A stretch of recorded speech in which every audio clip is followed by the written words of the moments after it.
y las que reconstruimos totalmente eran de 7 metros, las hacíamos de 12, eliminando las curvas, eliminando las pendientes, etc. Construimos o reconstruimos 23,000 kilómetros de carreteras en 6 años, que es más o menos la distancia entre el Polo Norte y el Polo Sur en nuestro continente americano. Vean este tema, por cierto, muy rápido. A veces nos da temor abrirnos al comercio porque nos vamos a llenar de importaciones, y en parte sí nos llenamos. Pero en el caso de la manufactura fue clave abrirnos. ¿Por qué? Vean la correlación. En el eje de abajo está todo lo que importó México, y efectivamente cada vez importamos más de otros países.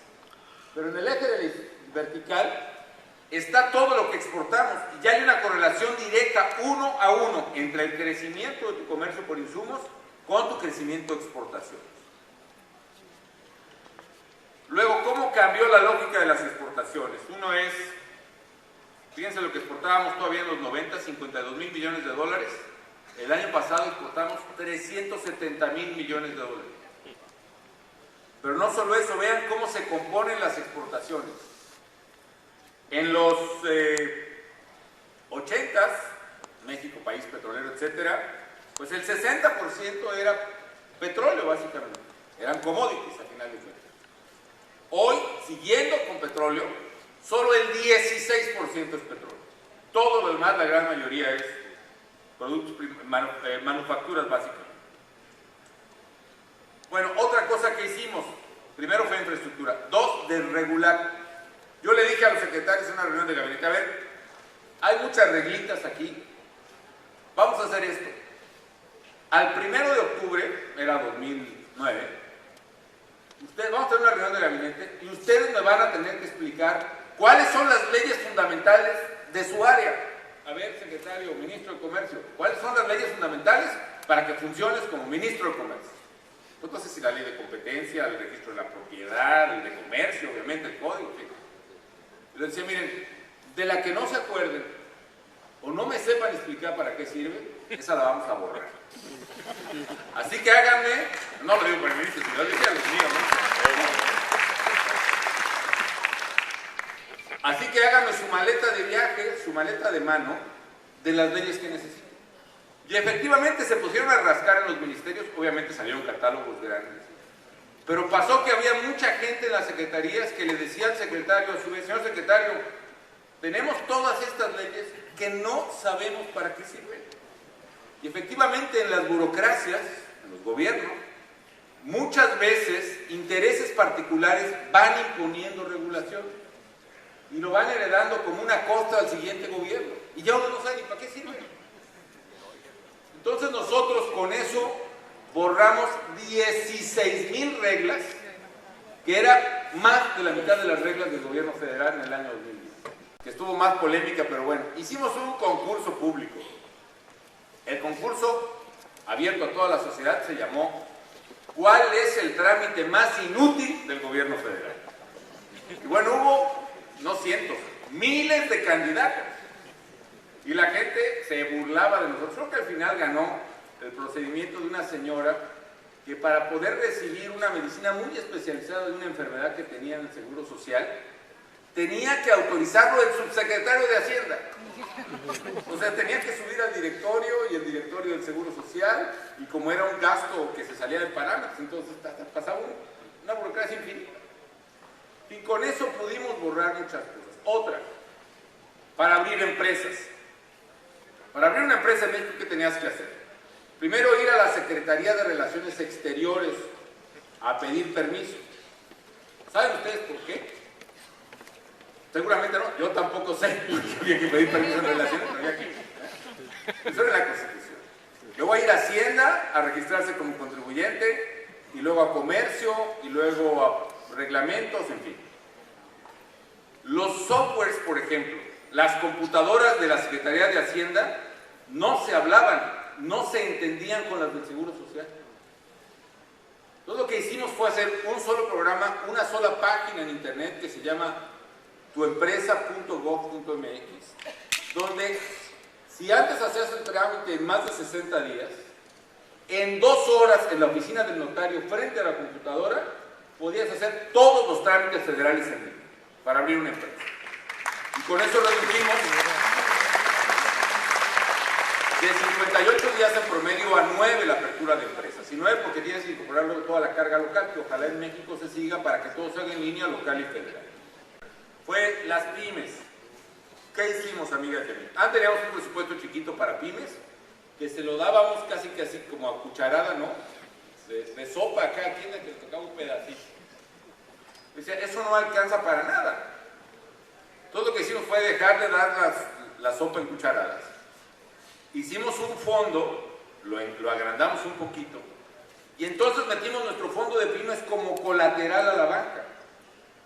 Y mucha gente que iba al banco y no tenía crédito o tenía que hipotecar su casa o lo que sea, lo que hicimos fue decirle a los bancos, mira, yo te garantizo hasta un 30, hasta un 40 o primeras pérdidas de esta empresa y de estos sectores, pero tú préstale al empresario, al micro. E íbamos con las cámaras, con la Cámara de Industria de Transformación y con la de Comercio, es decir, tú dame una lista de pymes que necesitan, que son viables, que jala su negocio, que tiene una zapatería que vende, pero que no pueden tener garantías, y yo le garantizo. Y con eso multiplicamos por 6, se multiplicó por 6 el monto de crédito a las pequeñas y medianas empresas respecto del sexenio anterior, aún en medio de la crisis. Y eso fue fundamental. 2 medidas más de pymes rápidamente, porque creo que les puede interesar. El programa de compras de gobierno. Aún respetando los tratados de libre comercio, cada gobierno tiene un capitulito donde puede dedicar sus propias compras a empresas nacionales. Y lo que hicimos fue un programa de compras de gobierno a pequeñas y medianas empresas mexicanas, desde Pemex hasta la Secretaría de Educación, desde pipas de transporte de gasolina hasta lápices en las escuelas, donde tenían que colocarse en licitaciones entre pequeñas y medianas empresas mexicanas. En 3 años compramos 16,000 millones de dólares a empresas mexicanas, pequeñas y medianas empresas, con lo cual fue otro año. Y un tercero, finalmente. En general las pymes no tienen lo que se llama el back office, la oficina de soporte. Una empresa grande, Litro, Cemex, lo que sea, pues tiene su área de abogados, su área contable, su área de mercadotecnia, su área de impuestos, su área de relaciones públicas. La señora que tiene la zapatería o la farmacia en la esquina, pues no tiene ni abogados, ni contadores, ni relaciones públicas, ni nada. Y lo que hicimos fue con las cámaras, unas oficinas que se llamaban México Emprende. Y escogimos ahí a asesores, managers, digamos, estudiantes o profesionistas de administración de empresas, mercadólogos, contadores, que estaban en las oficinas de México Emprende, pagadas por el gobierno federal con ayuda de las cámaras, donde iba el socio de la cámara a pedir ayuda. Oye, ¿cómo le hago para mis impuestos? ¿Cómo le hago para mi contabilidad? ¿Cómo le hago para marketing? Y le dábamos la asesoría que no puede tener por carecer de back office. Eso fue un poquito México Emprende. Otra medida que ya decía la alcaldesa y se lo agradezco.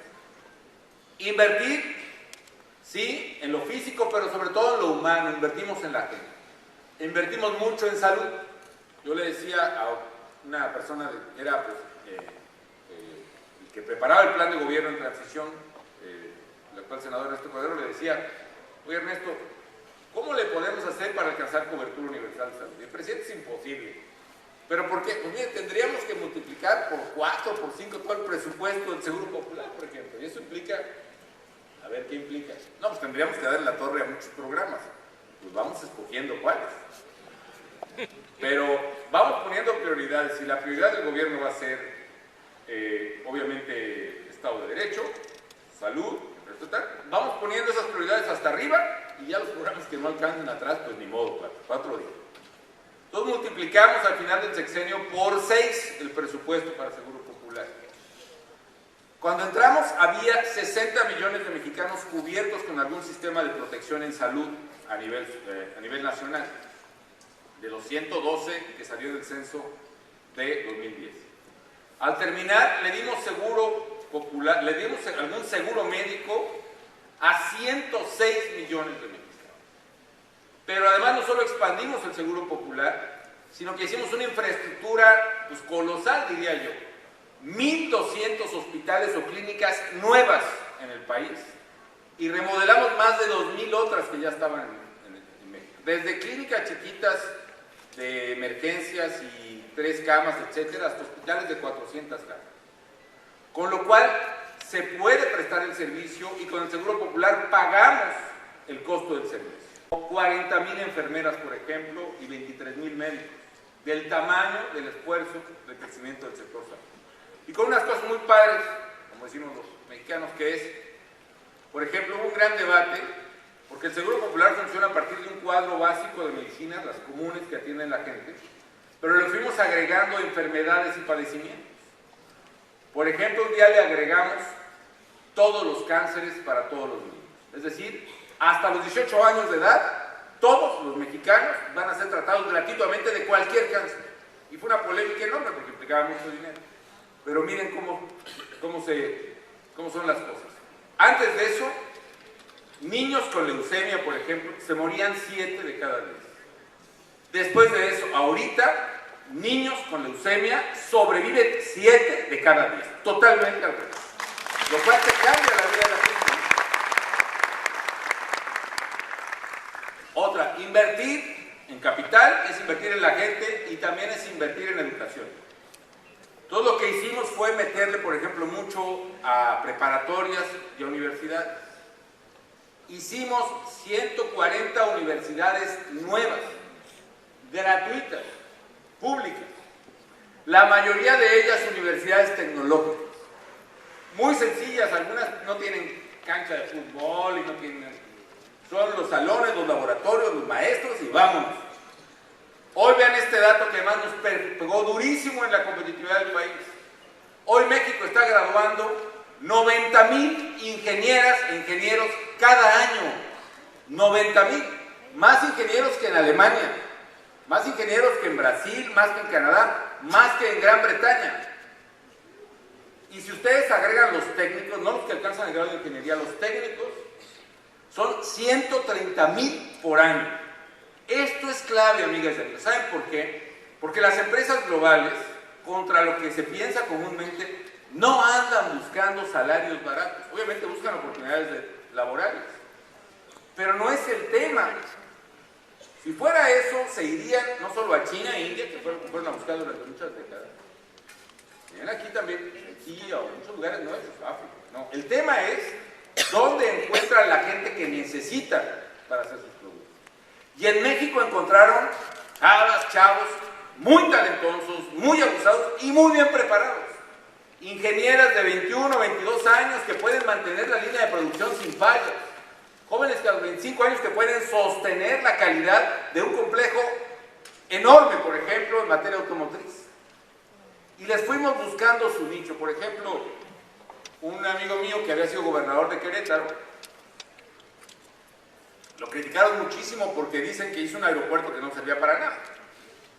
Que Querétaro, ¿quién le interesaba ir a Querétaro? Le llaman el aeropuerto intercontinental, así se llamaba formalmente. Y un aeropuerto además bellísimo, la pista 3 kilómetros de concreto hidráulico, enorme, etc. Yo creo que lo hice con visión en eso. Pero finalmente había esa polémica y nosotros dijimos, bueno, ¿por qué no aprovechamos esa instalación que tenemos? Y lo que hicimos fue hablar con empresas aeronáuticas de que se instalaran en Querétaro. Y detectando las necesidades de las empresas, nos decían, bueno, además es un área nuestra tan especializada que no hay personal capacitado para eso. Ay, no, espérenme tantito. Sí hay, sí tenemos. Pero vamos a hacer esto, vamos a hacerles una universidad aeroespacial. E hicimos una universidad tecnológica ahí en el aeropuerto. Y le pedimos a las empresas que ellas nos diseñaran los programas de capacitación de los estudiantes, a las aeronáuticas. Y primero llegaron unas y luego otras. Llegó Bombardier, por ejemplo, a armar algunos fuselajes, muy manual, ya comencé con el programa, de hacer fuselajes. Y le empezó a ir muy bien, y llegó Bombardier, y llegó Eurocopter, y llega hoy, Querétaro y en general México es el país que más inversión de empresas aeroespaciales, en número de empresas, ha recibido en los últimos años. Y Eurocopter y Bombardier, por ejemplo, ya no arma solo fuselajes.